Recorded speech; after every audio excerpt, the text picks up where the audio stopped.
Trial throughout the case today in a sudden and unexpected turn of events. The trial's end came 3 years after a prop gun Baldwin was holding went off with a live round, hitting and killing cinematographer Helena Hutchins on the New Mexico set of the movie Rust. When the trial was dismissed, a tearful Baldwin was overcome with emotion. KTLA 5 Samantha Cortese here in the studio with us with more on this dramatic end to that sensational trial. Sam?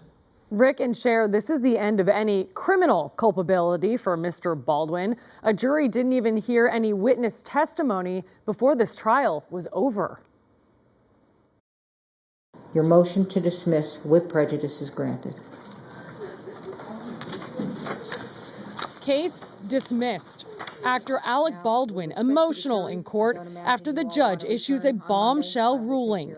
The involuntary manslaughter case against him dismissed with prejudice, meaning this case cannot be tried again. This dismissal just took everybody by surprise. Nobody thought that this is the second time around that evidence was being withheld by the prosecution and that it would come out this way, and one of the prosecutors would be resigning mid-trial.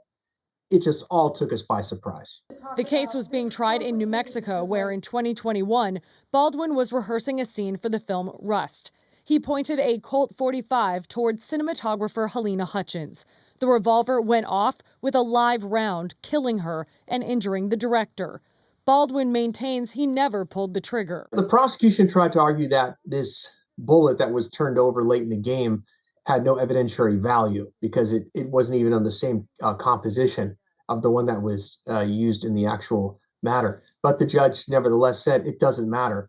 That's for the defense to decide if it has evidentiary value on their end as well. You're not the triers of that one. Both sides get to evaluate all the evidence, especially when the stakes are this high. Baldwin left court without speaking to media. Prosecutors say they did everything possible to get justice for Hutchins. I understand that the court disagrees with me, and I respect the court's decision.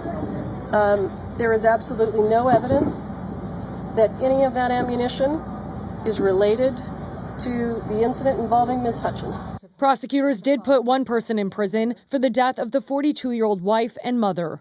I am sentencing you to 18 months of incarceration at a New Mexico Women's Correctional Facility. Armorer Hannah Gutierrez-Reed was found guilty of involuntary manslaughter and was sentenced to 18 months in prison. She is appealing that ruling. Deadline reporting tonight.